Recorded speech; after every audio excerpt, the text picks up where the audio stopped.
Hi there, welcome to 90% Knitting. This is episode 385. I'm Lisa, also known as Fiber Nymph, and today is Saturday, March 12th. Welcome to my home here in the mountains. We got snow overnight. Everything is white. I think there's probably a good at least 4 or 5 inches out there. It's finished now, which I'm glad, but it's also very sunny now. It was cloudy earlier today because it was still snowing, but the sun is just like reflecting all of that snow light in here, so it's nice and bright, which will be great for showing you things. It will also create shadows, but we're just gonna go with it. I think this will probably, I'm fingers crossed, this will probably be our last notable snowfall for the year. We can still get snow after this, but the forecast for the next couple of weeks looks like the daytime temperatures are going to be in the 50s and 60s. So the likelihood of getting snow at this point that's going to build up that my husband's going to have to plow like he just did today is pretty minimal. Not impossible, but not overly likely. How are you? It's been a couple of weeks since I recorded. And I believe when I recorded last time, the war in Ukraine had just started. And I don't even know what I want to say because it's horrific. Yeah, my heart hurts for what's happening to the Ukrainian people and their country. I will point out, if you are not on my newsletter list or don't follow me on social media, when I did my last shop update, if you weren't on the loop on that, I did at the last minute decide I wanted to put some items in the shop that would be specific for raising money to send to some humanitarian relief organizations that are working with displaced Ukrainian people. And so I did that in the last update. I will be doing that again in this coming update on Monday, which I'll be talking about a little bit later. And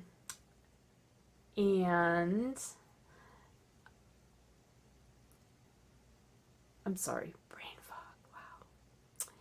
Wow. Actually, I'll put pictures in here. This was one of my for Ukraine items. That was the shorty sock sets. I will have more of those in the shop this week. I had half skein project sets in the shop last time. I don't have any more of those going in, but I also have this same color combination going up this coming Monday in Inversibles. Anything in the shop that is labeled specifically for Ukraine, I'm donating $10 from each of those items to 2 different organizations. Like, I'm aggregating it and then splitting that in half, and half will go to World Central Kitchen and the other half will go to Direct Relief. I will link to both of those organizations in the show notes if you would like to look into them. If you're not interested in shopping my update but would still like to contribute something to their efforts, I'm sure they would appreciate it. I would appreciate it. And of course, there are any number of organizations doing relief work right now. In the midst of all that, I'm hoping to offer you maybe about an hour's worth of a reprieve from the news and all of those headlines and images. So we're gonna get going here. What I'm wearing, I am going to talk about in just a little bit. I'm not going to talk about it right now. It's one of my FOs. But I am going to talk to you about FOs because I've got several, actually. 1, 2, 3. 3. Not several. 3. I don't think 3 can constitute several, does it? I don't know. But my first one, and I have to reach to grab it, I'm not wearing only because it's very warm in the house. Again, we have the fireplace going, and that makes the whole upstairs of the house just very warm. So I could not wear this, but I do want to show it to you because it is finished. Finally, my Ramona is done. I would love to be able to put a picture in here of it, like pretty modeled pictures, but I don't have any yet, and I'll explain why in a minute. So this is, let me look at my notes. Ramona is by Elizabeth Smith. You'd think I'd know that by now since I've been working on it since January of 2021. Well, that's when I started it. It has sat in timeout most of the time since then. There, that's actually a really good image of the color of this yarn. The yarn is Briggs & Little Heritage, which is an Aran weight yarn. Webb's, which is where I purchased it from last year, they have it listed as a worsted weight, which is why I purchased it, because I wanted a worsted weight. And it wasn't until I got it and started working with it I realized it was much heavier. And now that the sweater is finished and I have had it on, I realize it is very, very heavy. And it's a woolly wool, it's toothy, it's very warm. It's warm enough that I'm not super sure how much wear I'm going to get out of it, like just wearing it around the house, which is kind of what I wanted it for. Well, that's not true. Originally, I decided I wanted a red sweater to wear with a dress that I have, but the dress is very lightweight. It's more of a springy, summery kind of dress, so I wouldn't be wearing a big, heavyweight wool sweater with it anyway, probably. But even just to wear it around the house in place of my my poor antler cardigan, which is my go-to around the house, just filthy. I mean, I've even washed it and it's just stained. I've had it for so long and I love it, but yeah, it was a light color. And anyway, I thought this might be a good replacement for me to wear around the house, but honestly, I think it's going to be too warm to wear except on the coldest of days. I don't know. I might change my mind on that once I'm ready to wear it, but not today. So here it is. It's finished. I really did whiz through the sleeves. Once I got them going, I think the first sleeve was done the last time I showed it to you, and I got the second one done, matched it perfectly because I had all my markers in. I did do a faux, well, it's not really faux. I guess it's a faux side seam because it's in the sweater too. And the pattern does not call for doing it in the sleeve. I just did it in the sleeve, but I modified the sleeves tremendously anyway. So I did that, did the button bands. The button bands worked out great first time around, which is not always the case when I do button bands. Everything worked out great. I put the buttons on. I sewed the buttons on. Well, I blocked it, and the February 28th was the day I finished it. Like that night I was putting the buttons on. So I got it done in a year and 1 day less than a month because I think I cast it on January 29th last year. And the buttons, look at the buttons. Aren't they adorable? This was a set of buttons that I purchased from a vendor. I think it was at Maryland, but I know they vend at Rhinebeck also. It's the Vintage Button Booth. Have you ever been to it? The vintage and antique kind of buttons. Just lovely, but I could blow all my money in that booth, really. But I bought these buttons probably the last time I was at Maryland, knowing that I wanted to put them on a red sweater someday. And that was even before I knew I wanted to knit a specific red sweater. So I had them. They were perfect. I love them. Obviously, they're all mismatched, but they're little hand-painted buttons and some of them and everything, all wooden. So I had them on, and when I finally had it all done and I put it on, I realized the sleeves are too long. I was concerned that they weren't going to be long enough well, no, that's not true. The sleeves have just been a conundrum all along. When I did the first sleeve, I knew I knit too far before I needed to start the cuff. And then when I started the cuff, I realized I really should have done decreases, so I ripped back and I did a series of decreases from about here on down, which you can see. It doesn't look bad on. I really should have started the decreases back here and then started the cuff about here, because it's about a cuff's worth, a little bit more than the cuff's worth too long. So yes, I could fold my sleeves up if I wanted to, but I don't want to. Like, that's not the look I like, and I don't want to do that. So eventually I'm going to rip back the sleeves and re-knit them so that they're shorter, because then I feel like I won't feel like the sweater's quite so big. Because you know when your sleeves are too long, everything really, they bunch up because I don't like long sleeves that go over my fingers. I know that's a real warm, cozy feel that some people like, and I like it, but it's not practical for a sweater I'm going to wear around the house. I'm going to be pushing these sleeves up, and I don't need any extra fabric for that. So I do need to redo the sleeves, and once I do that, then I will take finished object pictures of it finally. But for right now, I'm just calling it done. I don't want to look at it anymore.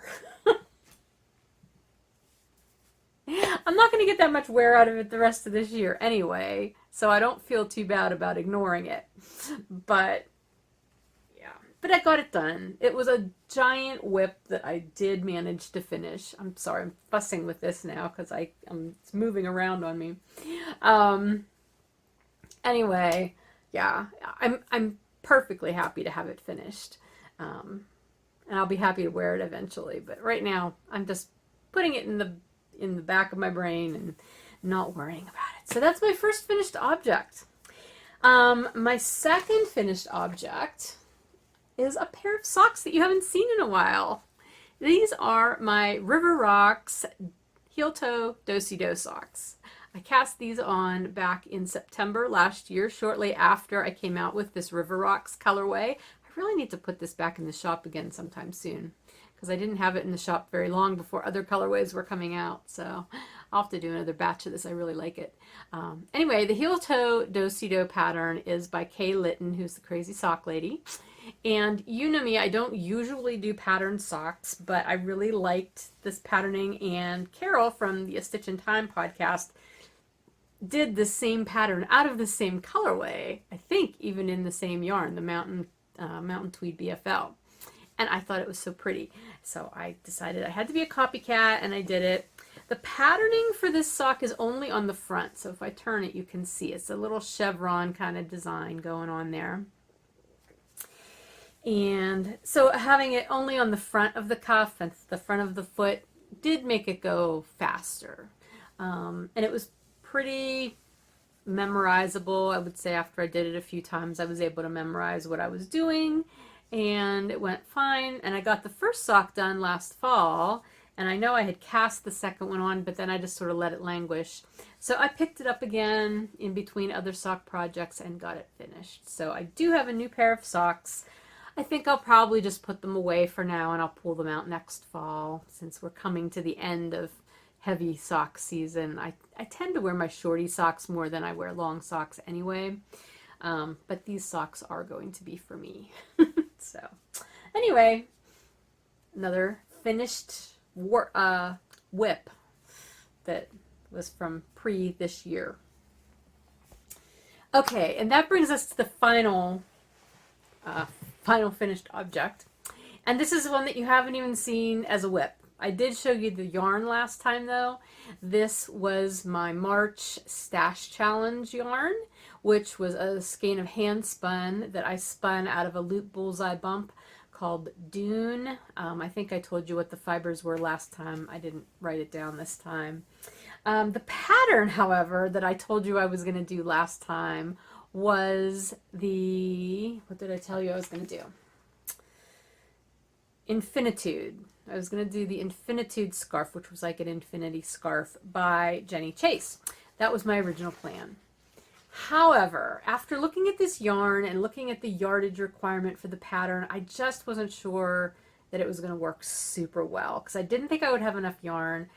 And even though I could have ended it early and that would have been fine, this yarn was also a little bulkier than what I thought would look nice for that particular pattern. So I went back to the drawing board and looked for a different pattern. And I ended up with this one, which is called Sable. And I forgot to write the designer's name down. I think it's Marianne Lammers. Excuse me, Marianne Lammers. I will put you'll see it down here anyway. But if that's incorrect, I will have it correct at the bottom of the screen. She actually has a collection of 4 cowls. 3 of them are this shape. Here, I'll stand up a little bit. So this is sort of that bandana style cowl. So 3 of them are this, and then 1 is a more traditional close-fitting cowl. So I bought the whole collection because the one that I actually wanted to make was a chevron. It had chevrons in it. And I did start that, but it was written for fingering weight. And so I had modified the stitch count to work for this heavier weight yarn.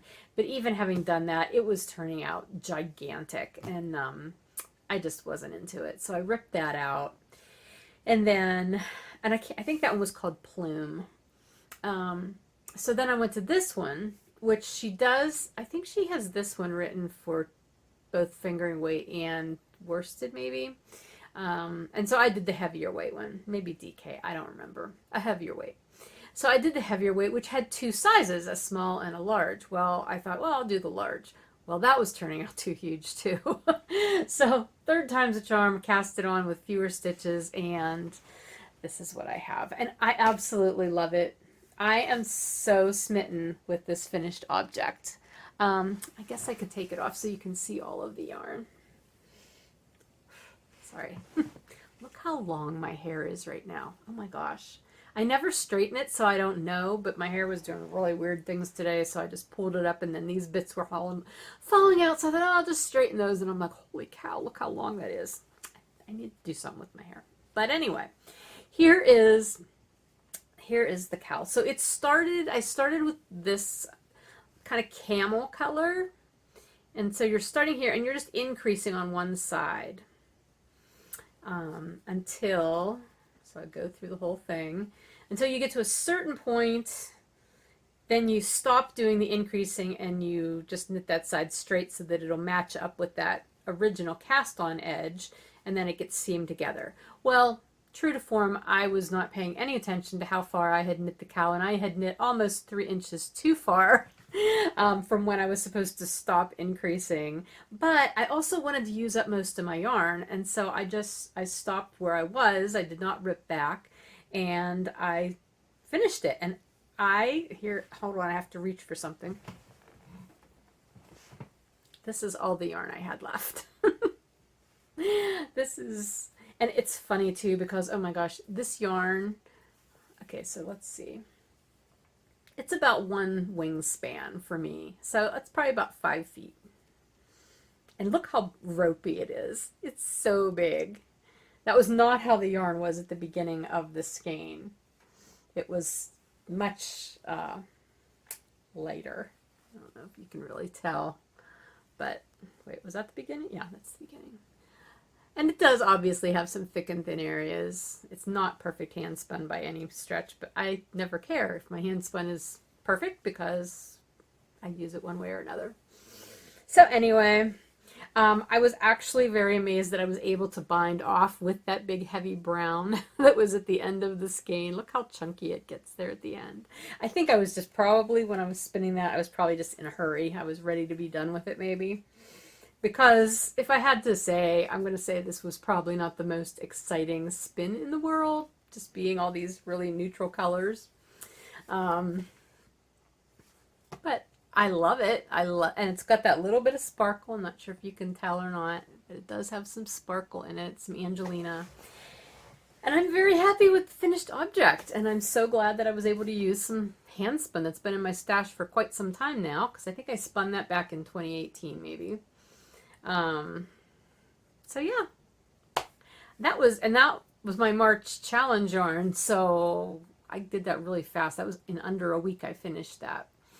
I was tempted to maybe pull out my April challenge, but I didn't. I decided instead to go into my stash and pull something else out, to work on a project, which I will show you in a little bit. But I've got a couple of other things to talk to you about first. Let's go on to whips. So my first whip, which is one that you've seen before, and honestly, I'm not even going to pull the part out that I'm working on, but it's my Follow Your Path socks. You saw this one last time I recorded, and I was working on the cuff of the second one. I'm still on the cuff of actually, I've just finished the cuff of the second one. It's now down to the point where I'm going to start the heel flap. So I didn't pull that out to show you, but I just thought I would remind you because this is my anniversary colorway and it will be going into the shop later this month. I've almost all of the pre-orders, if you ordered a pre-order of this, have been shipped out. I have one last small tiny batch of like the last few pre-orders that came in to dye up, and they will be going out no later than Tuesday as promised. So yeah, So that's a work in progress. What else? Oh, where's the bag? So another pair of socks that I've cast on recently was one that I cast on because I needed a sample of the yarn for the shop in the last update. And it's funny because this yarn I actually didn't really promote very much as being in the shop last time, only because I was trying to focus. I was trying to get all that for Ukraine yarn up, and that kind of hijacked my update plan. But this is a colorway called Feathers and Tunes, which this colorway was the day 25 colorway for the 2020 holiday countdown set. So if you ordered day 25, this was the colorway you got. It's called Feathers and Tunes. It's it was inspired both by that line from the Emily Dickinson poem, Hope is the thing with feathers. I can't remember the whole quote. Maybe I'll put it in here. I'm not good at memorizing that kind of stuff off the top of my head. Anyway, that and a picture of this really cute puffy little bird that I know was like photoshopped in some way from where I found it, but it was just really pretty. So this is the yarn. So at least I don't think I showed you this last time, but it was in the shop. And then I took it back out of the shop because I thought I'll just put it back in for this update since I really didn't promote it very much anyway. So there is still going to be some of this in the shop on Monday whenever I do the update again. So again, these are just my normal socks, 2x1 rib, US ones on my bounce base. Nothing super exciting to tell you. I mean, that's the same deal with my Follow Your Path socks. They were US ones. The River Rock socks were also on US ones, although that was a pattern. So anyway, okay, I'm now officially warm, so I'm going to take this back off. Sorry, I'm so tired of wearing black shirts on the podcast, but 80% of my wardrobe is black shirts, so, and they show things off really well. Okay, I feel like I'm just all over the place right now. Let's see. Oh, my other cast on. So this is what I pulled out of stash. Well, okay, let me back up. I went into my stash. Okay, gosh, let me try again. I've recently purchased a bunch of patterns on Ravelry, specifically by Ukrainian designers because I wanted to support them. If you are on Ravelry, I know this doesn't apply to everyone, but if you are on Ravelry, you can go into the advanced search function of Ravelry, and I think it's at the very bottom. That's where it was for me, where it says like more options. If you click on that, that opens up a whole bunch more things that you can search by, and one of it is designer country, and you can search specifically for designers from any country that you would like. I was specifically searching for Ukrainian designers for obvious reasons, So I did buy several patterns from Ukrainian designers, and I thought, okay, I was going to start on one of those next. And I will put the names of the patterns and the designers that I purchased from. If I don't put pictures of them up here, I will at least put the names in the show notes. But I went in my stash, and I was looking for yarn to work on the one hat that I purchased a pattern for. And you know how it can be whenever you go into your stash, you end up falling down that big rabbit hole of yarn. And while I was in there, I came across other yarn that I thought, oh, I've had this pulled aside for a project for a long time, and I've never done anything with it. Sorry, I keep reaching because everything's over here on my bed today. Anyway, it was this bag full of leftovers. And as you can see, it's kind of a blue to purple kind of color progression here. So I pulled these out probably 4 years ago now because in the month of December, I think that might have been 2018 also, I had done a chevron scarf as my own personal Advent project. And I didn't have an Advent calendar to use for it that year. I was using just leftovers, but it was a really pretty, like, I think blue to green to yellow gradient that I used for that. I'll try to put a picture of that in here. And I really, really enjoyed that project. And so right after I finished that, I thought I want one in another color combination. And so that was when I went into my stash of leftovers and I pulled these out thinking I'm going to make another one. Well, then I never made it.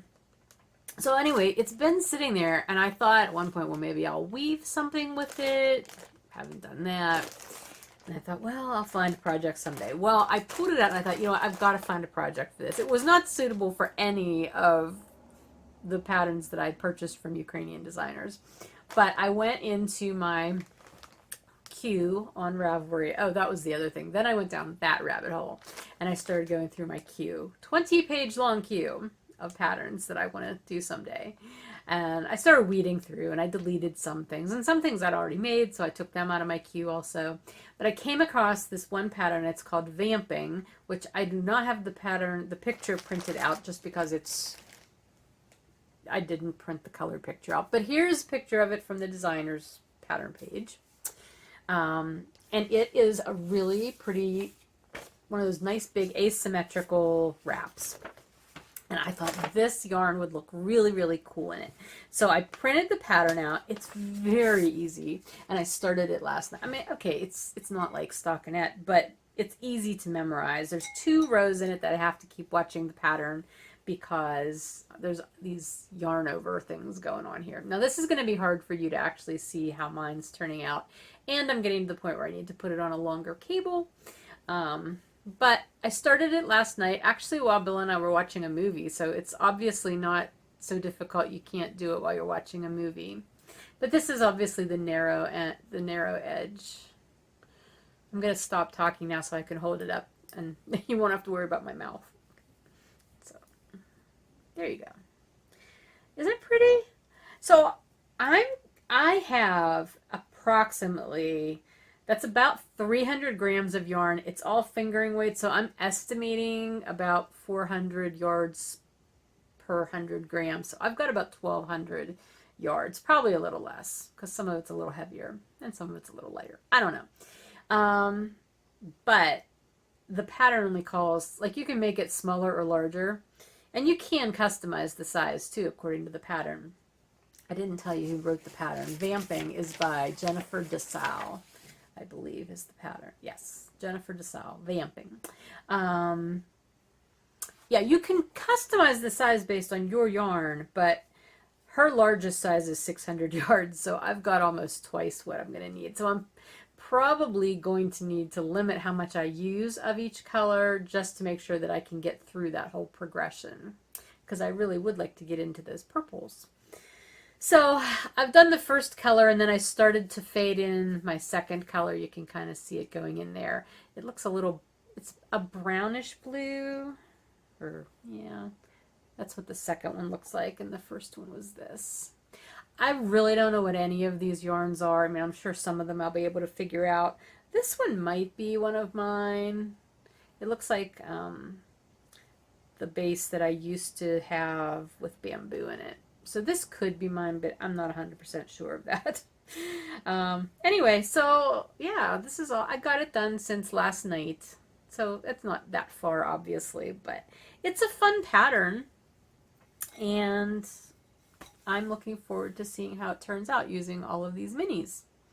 And I'm hoping that I will continue, I will weave my ends in as I go, so that I do not end up with a whole shawl's worth of ends to weave in. Okay, so that is my new cast on. That's on US 6 needles. Yeah, I just, not much to tell you yet since I just started it, but I am enjoying it so far. Okay, then the only other thing I can show you that I have cast on recently is 2 other colorway samples, and these are for the shop update that's happening on Monday, because Monday is Pi Day. It is March 14th, 3.14, and I, for the past several years, have done a new Pi Day colorway every year for Pi Day. And this year's no exception, except for the fact that I couldn't make up my mind on which colors I wanted to use. So I ended up with two new Pi Day colorways for this year. My theme for this year was going to be crystal pie, and I was going to use the colors of different crystals, like crystals, gems, rocks. But I like so many that it was really hard to decide. So I came up with two different ones. One is a lighter pie and one is a darker, or a lighter crystal colors and then darker crystal colors, which I am not calling dark crystal pie because then that makes it sound like it's from that movie that I've never seen, but I know it's a movie. Sorry, my nose is really itchy now, taking that cowl on and off.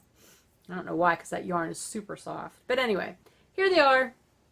This is what they look like in the skein. So this is the lighter crystals, and this is the darker crystals.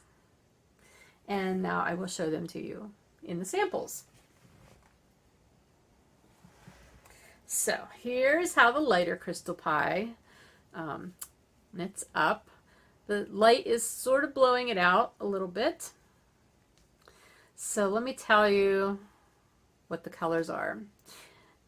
This is rose quartz, peridot, blue lace agate, citrine, and moonstone.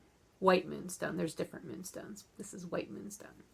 So those are the colors for the lighter version of crystal pie.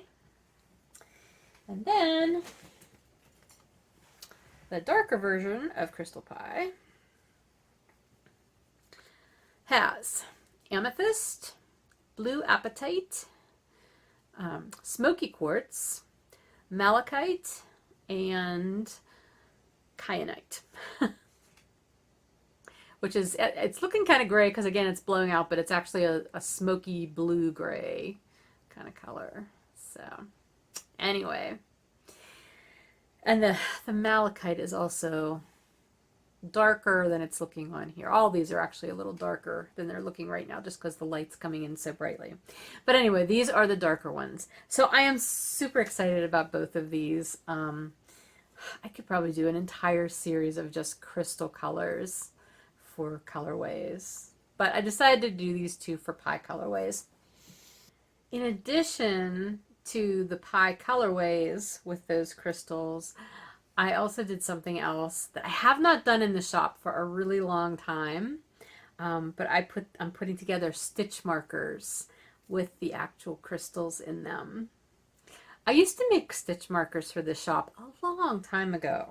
I mean, like way back. It's been a long time, but I really, really wanted to do it to match these with these colorways. So they're not going to be sold with them, but they'll be an option if you want to purchase the stitch markers to go with your colorway. They'll be in the shop, a limited number, because I'm not fast at this at all. So this is the light set. I'm not sure how well you're going to be able to see these. Let's see, maybe if I hold a paper up behind. Will that help? I don't know. Rose quartz, peridot, blue lace agate, citrine, and white moonstone.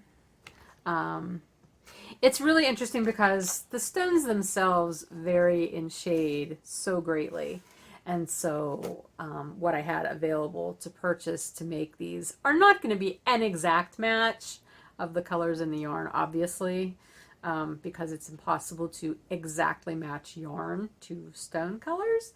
But they coordinate, and the stones are the same stones as in the colors. They represent them. Okay, so that's the light ones, and these are the dark ones. These are a little easier to see. So got amethyst, apatite, smoky quartz, malachite, and kyanite. So anyway, so there will be 10 sets of each of those stitch markers in the shop this week. Hopefully I'll get more made in the future, but 10 is about all I could handle for this time around. So, yeah, those, I know this is kind of verging into shop news, which is not what I meant for it, but I just wanted to show you those since those are things that I'm making also. So it's sort of been a multi-craftual couple of weeks for me. So let's move on. Spinning, I am still spinning the bullseye bump that I started back whenever we talked last time. I haven't gotten very far on it. It's maybe half done. I think the reason that I'm not super excited about it is a lot of the colors in it are the same colors that are in that cowl, that bullseye lump. I think bullseye lump bump. I must have, maybe I purchased them around the same time. I don't know. And I might have been just in a really neutral color, but that one is like all neutrals up until the very last color. And then it's this nice, pretty yellow. So it just hasn't been super exciting yet. But it is still in progress. Upcoming. I do have an upcoming to share with you. I do not have the pattern here. Do I? No. But I'll put the picture from the designer here. It's a hat called Decorum. And isn't it just adorable? It's a Hunter Hammersen pattern. She designs under Pantsville Press, I think. Is her design name. Yeah, Pantsville Press. I bought mine on PayHip because I couldn't get, I'm on her newsletter list and she had a code when she first brought it out. I don't know if the code's still good or not, but I couldn't get the code to work, or I couldn't get the code to come up on Ravelry for sale. There may have been a glitch or something. But anyway, I bought it through her PayHip website or shop.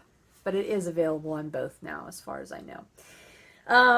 So yes, it's called Decorum, and as soon as I saw it, and I saw that yarn that she knitted out of, which is a multicolored tweed base, I said, I need to dye some of that. Now the thing is, I've seen that, like one of my suppliers carries that, I don't know if it's that exact base, but they carry a multicolored tweed base, both in fingering and in DK, and I've seen it, and I'm like, it didn't really excite me until I saw that hat. And when I saw that hat, I'm like, I need that so much. And so I bought the pattern first, and then I immediately went to my supplier's website and I ordered the yarn. And it came, and I have already dyed up some test skeins. I don't know that I'm going to have it in the shop this week. I don't know that I can get it finished up for this week.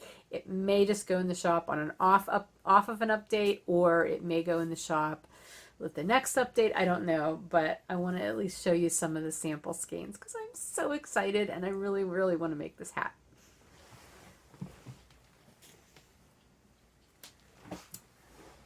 Okay, so here are 3 test skeins that I dyed up. So the first one, I was trying to go for a color similar to what she had used. So this is my lighter brown. It's not the exact brown that she has, but I'm not going to get it exact anyway. So this is what it looks like on kind of a sand color. And then I also did a darker version of this, which I didn't bring up. And then I did it on a pink, which is so much fun. This looks like cupcake. It's like a cupcake yarn. And then I also did it on a brighter fuchsia, which again, I didn't bring up. And then I did it on this like dark, this is actually my soot color that I dye. So it's the dark charcoaly gray. And then I did it on a lighter gray, kind of between wisp and graphite. And I think it looks good with all of them. You still see those colored flecks. The dye does not really affect the color in the flecks. It's already dyed, and it's not affected by that. And so I don't know which one I'm going to use. I think I'm leaning either towards the brown or the gray, the dark gray, I think, for mine. I don't know. We'll see. I may make more than one. Anyway, yeah, so be looking for this in the shop sometime too. I'm sorry, I'm not trying to make the whole podcast a shop commercial. I'm not. It just happens that there's a lot of stuff I'm going to be using or am using that is in the shop, and I want to let you know about it as I go. So anyway, yeah, so that is my up and coming. Hopefully I will get that hat on the needles very soon.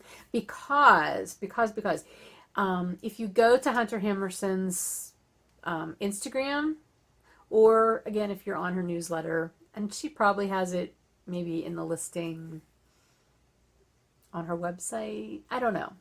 But you can find it, and I'll try to link it. She has a thing out where if you buy the hat pattern and you knit the hat and you post it to social media somewhere by a certain date, when she comes out with the coordinating mitten pattern, she'll send it to you for free. And there's like some way that you have to let her know that you already knit the hat. And she hasn't come out with that yet that I know of. But I'm considering that a personal challenge because I would like the mitten pattern too. I think it'll be fun.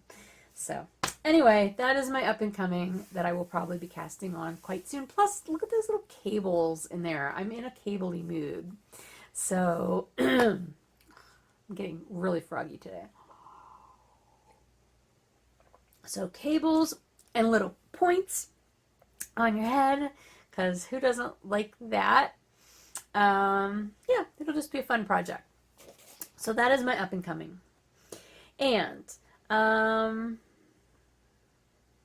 yeah, that's everything that I've been working on and will be working on in the foreseeable future.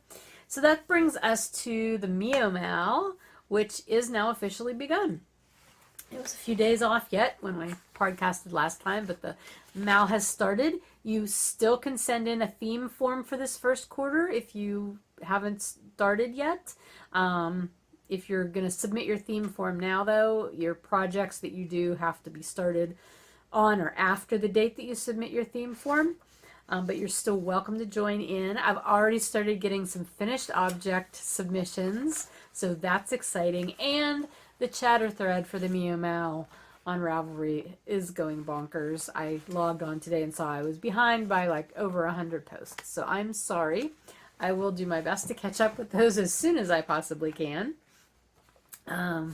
But yeah, so that's happening. So I hope you'll join in. Again, if you don't know what it's all about, it's basically a 4-quarter, 2 months, each quarter is 2 months long, make along that you choose your own theme for. That's why it's called the Make It Your Own MAL.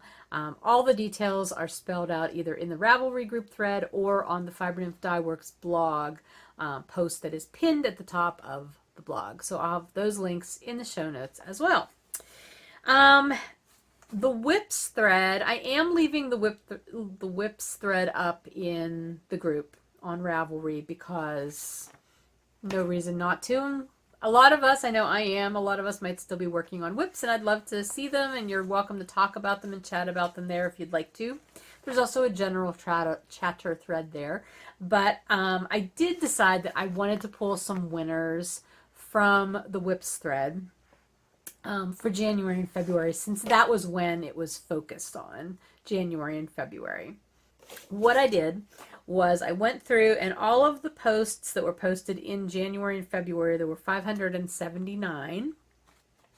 I went in and I used random number generator to choose 2 posts that had actual finished whip pictures posted, and then 2 that were just chatter posts. So, because everything was all in one thread for that. And it was not an official along anyway. It was just sort of my own thing. I was trying to finish up whips and I invited you guys along, but I thought it would be fun to do some drawings anyway. The prize for this is your choice of any pattern that is giftable to you through Ravelry. And if it is not giftable, if you aren't able to access Ravelry, let me know and I will try to come up with another way to do that for you. But it's a $10 US $10 limit of any pattern giftable to you. So for the 2 finished object winners, we had post number 23, who is Sarah Katsq. I always say that wrong. It's Sarah Katsq.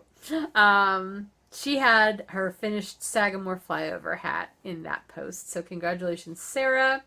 And the other finished object post was number 319, which is Hockey Rachel, who is Rachel. And she had her finished Dark and Stormy, minus the buttons, but I consider that finished. Buttons, you know, ends woven in and buttons, that's details. She had her finished sweater. So congratulations, Sarah and Rachel. You're both the finished object, the finished whip winners for that. And then the two that were just chatter posts, I had post number 398, which is another Sarah, P.A. Witwit, Nitwit, and post number 63, who is Amanda B, who is Amanda. So congratulations, that's Sarah and Amanda. You also win $10 prize, up to a $10 pattern that I can gift to you through Ravelry. Or again, if you cannot do Ravelry, just let me know and we will find another way to make that work out. So thank you guys for working on your whips along with me. I didn't get through nearly as many whips as I thought I would in January and February, but I'm very happy with the ones that I did finish, especially my Ramona. It's sitting right there. I'm staring at it. I'm trying to like it more than I'm like. I mean, I like it. Like, I'm 80% happy with it right now. I want to be closer to 100% happy with it. And I know it'll happen. I have to fix those sleeves. Anyway, all right. We're going to let that go. Alrighty, so winners, please email me, fibernymph@gmail.com, whenever you hear that you're a winner. Email is much, much better than messaging me anywhere else because I will see it faster. So just saying, email me, let me know you won, and let me know what pattern you would like, and I will gift it to you. And thank you, because I feel like if you finished whips, you're due to have a new pattern to work on, right? Sure. Alrighty, that's going to move us into shop news. The state of the studio. Well, as I mentioned before, shortly before I did the last update, I decided I wanted to do things that would help raise money to support humanitarian efforts for the people of Ukraine who are being affected by this war. And so I dyed up the items that I already showed you, but I will put the ones in here again that I will have in the shop. So there will be in the Monday update coming up more of the shorty sock sets on Bounce and Bedazzled only. I won't have any more on Cozy, but I will have those. And I will have some inversibles in those same colors. And those will be designated as for Ukraine. So $10 from each of those items will be added to the donation pool, which will be being split between World Central Kitchen and Direct Relief. Other than that, all of my sales, after that, all of my other sales from March, I'm going to be donating 10% of all my other sales. I'm going to add that into the donation and then to those same two organizations. Does that make sense? I always feel like I have to clarify that. I'm not giving $10 to each donation. $10 is going to be split between those donations, and 10% is going to be added to it and split between those donation places. Got it? Okay. Just like to be transparent about that. So that is what's going to be going on for this upcoming update as well. So those things will be in the shop for Ukraine. Outside of that, the two Pi colorways that I just showed you, the Crystal Pi Light and the Crystal Pi Dark, those will be in the shop this week. I have them on a lot of bases. And I know I've talked about this before, but when I come out with new colorways, there's always a quandary. Do I do a whole lot on just a few bases, or do I do a lot of bases but only a small quantity of each? And I opted for the latter, so I have a lot of bases. There's not a ton. I have Bounce is the one that there will be the most of because that's my best-selling fingering weight base anyway. But I do have them on a variety of bases from fingering through worsted, I think. I am going to list these with the caveat of please allow a week for me to ship those to you. They're dyed, they're not reskeined, and that always slows things down a little bit. And the only reason that I'm a little behind on this stuff is because I did add in the for Ukraine items. That was not in my original dyeing plan, but then there was not a war going on when I created my dyeing plan either. So we have to adjust as circumstances call for. Anyway, those will be in the shop. I would love to get some of this. I'm going to be calling this confetti tweed, by the way, when you see it in the shop. I would love to get some of this in the shop in semi-solid colors because I'm loving this so much. I think it's so much fun and it's so happy, isn't it? It's just happy, happy tweed. And if you would be interested in that in a fingering weight, that confetti tweed, because I can get it in fingering weight too. It's just, again, it was never super exciting to me when I saw it before. And now I'm like, I love it. Let me know and I'll consider getting some in. Okay, so that will be in the shop. What else? Yeah, and the stitch markers, I showed you those. Those will also be in the shop. There'll be a separate listing, but they do coordinate. They're the same stones as the colorways were inspired by. So just know that they will look a little different because they're the actual stones, not yarned made to look like the stones. Okay. So then looking forward, I mentioned this last time, the 25th of March will be when I will have my actual anniversary update, and I will have in-stock skeins of Follow Your Path, which is this colorway. That will be happening on the 25th. And again, because I kind of preempted some of the things that I was going to dye for the shop last time and this time by doing the For Ukraine colorways, the things that I wasn't able to get done for these updates, I will hopefully have in by the 25th. I thought about maybe trying to pop like a little unofficial update in the middle of there, but there's not enough time in between there. I think it would be better just to have it all in one update on the 25th. So you can be looking for that, and I will probably be recording sometime before that anyway, so I can tell you more about that. Beyond that, moving into April, I'm supposed to be going to I'm supposed to be going to Ireland in April. You might remember if you've watched the podcast for a while, this trip was planned originally for April of 2020. We all know what happened. And then it was postponed to not last year, still got postponed again. So this is our third date that we're supposed to be going to Ireland. It's for a music tour. And it's over Easter. So we're supposed to leave on the 13th and then be back like the following. So we'll be gone about 10 days is what I'm saying. Obviously, I'm going to try to get one more shop update in the very beginning of April, like the first weekend of April. That is my plan. I don't know what that date is, but sometime that first weekend in April, I'm going to do an update, and then I will not have another update in the shop until after we get back from Ireland, hopefully the last weekend of April, provided I'm able to dye ahead of time before I leave, because I'm probably going to be really jet lagged after we get home. But that is my plan for April. So if you're trying to figure out when updates will be, first weekend of April and hopefully last weekend of April. Meanwhile, as I told you last time, I am planning on putting up the pre-orders for the 2022 Holiday Countdown collections in April. And if all goes according to plan, they will be up April 1st. I do not have, again, I still am working on all the details, so I don't want to say too much more, but I'm doing them earlier this year because I want to make sure I have plenty of time to get the supplies in that I need. Yarn supplies are still limited in certain ways, and I have no guarantee of when the minis for those collections will be available to me. So I need to get the orders in early so that when I am able to get the yarn, I can jump on it.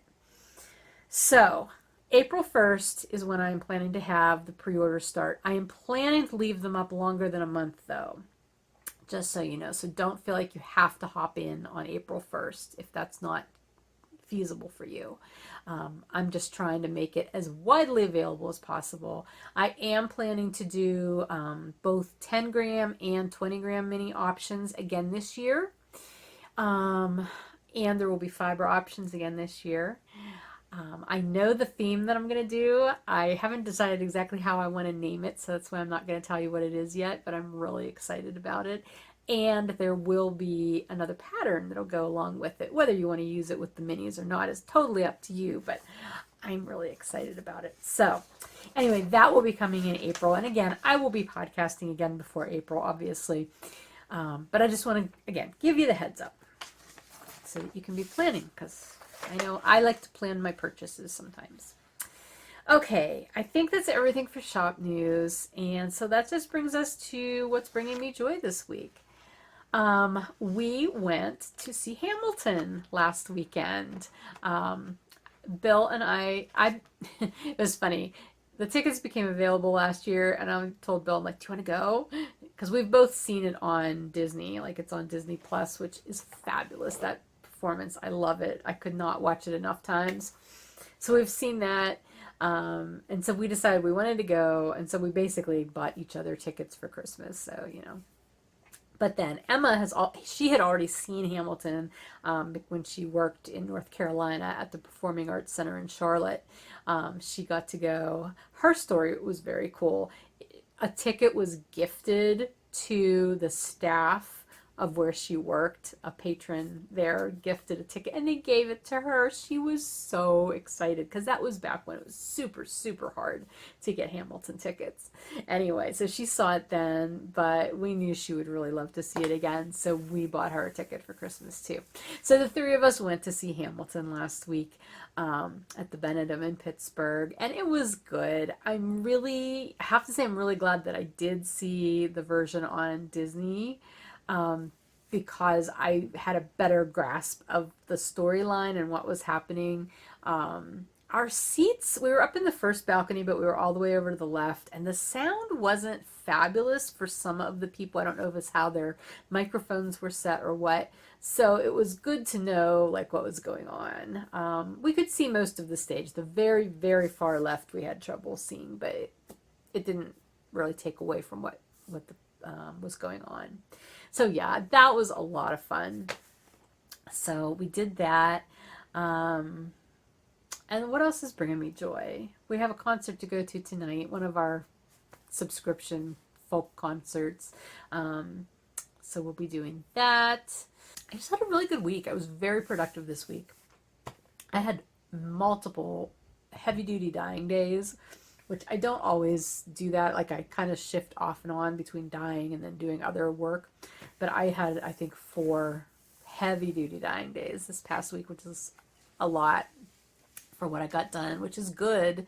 Because, again, I'm trying to work ahead for when we go to Ireland. I wish I could work like that every week, but I know I can't, because eventually it'll catch up to me. So I just appreciate it when it does happen. Anyway, yeah, I love being busy. I really, really love being busy. And that's such a double-edged sword, because if you're too busy for too long, then you burn out. Anyway, okay. Oh, we changed the clocks ahead an hour tonight too, which actually, I won't say that brings me joy, but I like the jumping ahead an hour way more now as an adult than I did when I was younger. You know, it always felt like losing an hour. Now I'm like, yay, I'm good with that. And you get more daylight in your day. And I'm up early anyway, so it doesn't really matter. So yeah, that happens tonight. Okay, I think that's everything. I'm going to go. My hair is driving me crazy, guys. Really need to figure out what to do with it. Maybe I should get a cut. Should I get a cut? I don't know. My hair has not been this long, though, in a really, really long time. Like, that's long. I never straighten it, though, so I never realize how long it is. It's usually just curly, but today it was just being so weird. It wouldn't do anything, and I couldn't even pull it back just, like, up on the sides. It just, yeah. So, anyway, I'm rambling now, so I'm going to go. I hope you guys are doing well. I hope you're taking care of yourselves. Yeah, it's a rough time right now. It's sort of like we're getting hit with one thing after another, huh? And then we've got giant parachuting spiders to look forward to here on the East Coast this year. Have you heard about that? If not, feel free to Google it. I'm not going to freak anybody out by putting pictures in. But yeah, that's coming. So, but for right now, just take care of yourselves. Take a break when you need to. Remember to take some mental health time. Breathe. Breathing is really important. And find something that will fill your heart with joy. I have a quote. I don't have the quote here, but I have a quote that I want to share with you. And I will put the full quote either on the screen or in the show notes. It came in a newsletter that I get from some guy that I bought something off a Kickstarter one time. He sends these newsletters out. Laughter. Laughter is an overflow of abundance.